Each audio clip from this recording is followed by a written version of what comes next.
अस्सलाम वालेकुम dear students. आज के मैथमेटिक्स के लेक्चर में हम डिस्कस करेंगे equality of two complex numbers. Equality से मुराद इक्वल होना, टू से मुराद दो, कॉम्प्लेक्स नंबर्स से मुराद कॉम्प्लेक्स नंबर्स। कॉम्प्लेक्स नंबर्स वो नंबर्स होते हैं जिनमें एयोटा इन्वॉल्व होता है। एयोटा क्या होता है? ये -1 का स्क्वायर रूट होता है। ठीक है, -1 का जो स्क्वायर रूट होता है इसको आप कहते हैं एयोटा, और अगर आप इसका स्क्वायर कर लें तो ये स्क्वायर रूट ख़त्म हो जाता है। तो दो कॉम्प्लेक्स नंबर्स आपस में कब इक्वल होते हैं? लेट्स सपोज हमारे पास एक complex number z1 is equal to a plus B iota है, z2 is equal to c plus d iota है। इनको हम इक्वल कहेंगे कब? जब इसका रियल पार्ट इसके रियल पार्ट के इक्वल आ जाए, मतलब a is equal to c आ जाए और b is equal to d आ जाए। मीन्स इमेजिनरी पार्ट पहले वाले का दूसरे वाले के इमेजिनरी पार्ट के इक्वल आ जाए, तो इस केस में हम कहेंगे कि दोनों कॉम्प्लेक्स नंबर्स आपस में क्या हैं? इक्वल हैं। तो ये आपने इक्वालिटी याद रखनी है, ये नेक्स्ट यूज़ होगी। Are said to be equal if and only if their real and imaginary parts are equal, that is a plus b iota is equal to c plus d iota, means z1 is equal to this z2। जब उनका a is equal to c आ जाए, दोनों real parts आपस में equal आ जाएं, दोनों imaginary parts आपस में इक्वल आ जाएं।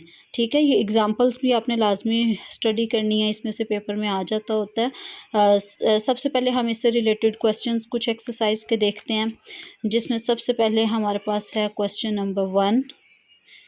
क्वेश्चन नंबर 1 है find the values of X and Y in each of the following, के इस केसेस में जो है ना वो आपने एक्स और वाई की वैल्यूज़ फाइंड आउट करनी है। तो हमारे पास क्या है, एक्चुअली लेफ़्ट पे भी कॉम्प्लेक्स नंबर है, राइट पे भी कॉम्प्लेक्स नंबर है। तो आप क्या करेंगे, लेफ़्ट वाले को सिंप्लीफाई करेंगे, राइट वाले को सिंप्लीफाई करेंगे। दोनों को इस तरह से आपने सिंप्लीफाई करना है कि ये a प्लस बी एयोटा वाली फॉर्म आ जाए, a प्लस बी एयोटा वाली फॉर्म आ जाए। मीन्स रियल पार्ट अलहदा हो जाए और इमेजिनरी पार्ट इसके अलहदा हो जाए। इसका सोल्यूशन हम देखते हैं। ओके स्टूडेंट्स, हम मूव करते हैं इसके सोल्यूशन की तरफ। सबसे पहले हमारे पास इसका फर्स्ट पार्ट है find the values of X and Y in the following cases. हमारे पास ये है, इसमें आपने पहला स्टेप क्या करना है कि रियल वाले को रियल के साथ अटैच कर देना है। जैसे एक्स में रियल कौन सा होता है? जिसमें एयोटा नहीं होता। एक्स के साथ भी एयोटा नहीं है, टू के साथ भी एयोटा नहीं है, तो आपने क्या कर दिया, एक्स प्लस टू कर दिया। ठीक हो गया। उसके बाद इमेजिनरी जो पार्ट्स हैं उनको आपने अटैच करना है, तो इसके साथ हमने लिख दिया है एयोटा वाई -3 एयोटा वाई। ठीक है, ये वाला एयोटा वाई लिख दिया और इसके साथ ये -3 एयोटा लिख दिया। इसके बाद आपने इसको फॉर्म देनी थी a प्लस बी एयोटा वाली, a प्लस बी एयोटा वाली। तो हम क्या करेंगे, हमने इसमें से एयोटा कॉमन ले लेना है। एयोटा कॉमन लिया तो y -3 आ गया। ठीक है, तो इस तरह से आपके पास ये इसकी जो लेफ़्ट हैंड साइड है वो स्टैंडर्ड कॉम्प्लेक्स नंबर की फॉर्म में आ गई, जो कि है a प्लस बी एयोटा वाली फॉर्म।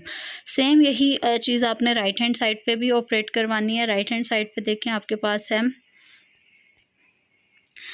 पास है aorta into 5 minus aorta means multiplication है। तो मल्टीप्लिकेशन आपने 1.1 एक्सरसाइज में कॉम्प्लेक्स नंबर्स की पढ़ी होगी। उनको किस तरह से मल्टीप्लाई करते हैं वो आपने मल्टीप्लाई कर लेना है। 5 को पहले 3 से किया तो 15 आ गया। एयोटा बाहर है, इसको एज इट इज़ बाहर ही रहने दिया, इसको बाद में करेंगे। 5 को 3 से किया तो 15 आ गया, 5 को 4 से किया तो 20 आ गया। साथ में एयोटा है ये वाला, तो एयोटा साथ आ जाएगा।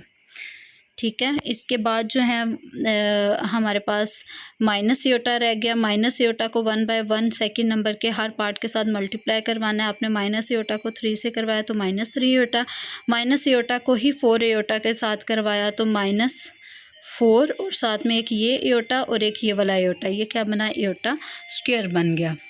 ठीक हो गया। तो एयोटा स्क्वायर आपको पता है हमेशा -1 के इक्वल होता है। इसकी जगह पे आपने ये वैल्यू पुट कर दी। अब इस टर्म में भी एयोटा वाली टर्म ख़त्म हो गई है, एयोटा की जगह पे उसकी वैल्यू आ गई है, तो ये भी रियल पार्ट बन गया। 4 और 19 को आपने 4 और 15 को ऐड किया तो ये 19 बन जाएगा, plus 17 iota as it is आ जाएगा।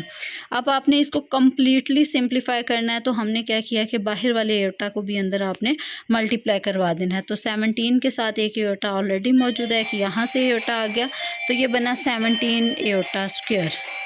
अगेन हमने एयोटा स्क्वायर की जगह पे उसकी वैल्यू पुट करेंगे, वो है -1। और इस तरह से ये देखें, लेफ़्ट पे पहले रियल पार्ट है, राइट पे भी पहले रियल पार्ट है, उसके बाद लेफ़्ट पे पहले इमेजिनरी, सेकंड नंबर पे इमेजिनरी पार्ट है, राइट पे भी इमेजिनरी पार्ट है, और दरमियान में क्या है, इक्वल का साइन। इसका मतलब ये दोनों कॉम्प्लेक्स नंबर्स आपस में क्या है, इक्वल हैं। ये इक्वल तभी हो सकते हैं जब इसका रियल पार्ट इसके इक्वल आएगा। तो हमने कंपेयर कर लेना है real and imaginary parts on both sides. We have x+2 is equal to this -17, and ये वाला जो इमेजिनरी पार्ट है वो इमेजिनरी पार्ट के इक्वल आएगा। देखिए, इमेजिनरी पार्ट जब आप कहते हैं ना तो वो एयोटा के बगैर कंसीडर होता है, ठीक है। ये वाला इसका, जैसे अगर आपके पास है ना a+b एयोटा, तो आपके पास a इसका रियल पार्ट होता है और b इसका इमेजिनरी पार्ट होता है। आपने ये मिस्टेक नहीं करनी कि एयोटा को भी साथ में लिख लें, ये वाली आपने मिस्टेक नहीं करनी। इमेजिनरी पार्ट जस्ट नंबर होता है, रियल नंबर b की फॉर्म में होता है। सेकंड पे है y-3, इसको आपने कह दिया किसके इक्वल है, दिस 19 के इक्वल। अब हम इस एक्सप्रेशन को करेंगे सिंप्लीफाई। ये वाला +2 इधर जाके इक्वालिटी की दूसरी तरफ जाके -2 हो जाएगा, और दोनों को आपने, दोनों के साथ माइनस है तो x is equal to -19। Same इसी तरह से y के साथ जो -3 है वो दूसरी साइड पे जाके +3 हो जाएगा, और y इज़ इक्वल टू ये आ गया। इस तरह से हमने इसका पहला पार्ट कंप्लीट कर लिया है। सेकेंड पार्ट जो है वो उसकी तरफ हम मूव करते हैं।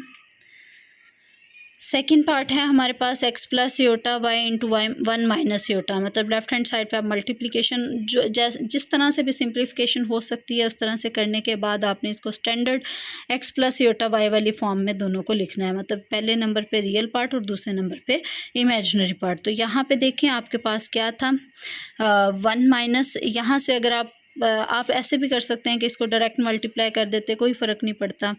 अगर आपने यहाँ पे 5 कॉमन नहीं भी लेते तो भी आपका काम चल जाएगा, लेकिन 5 कॉमन लेने की वजह से थोड़ा सा क्वेश्चन आपका जो सोल्यूशन है ना वो सिंप्लीफाई हो गया हुआ है, ठीक है। -5 अगर आप यहाँ से कॉमन लेते हैं, अंदर क्या बचेगा, 1 माइनस एयोटा।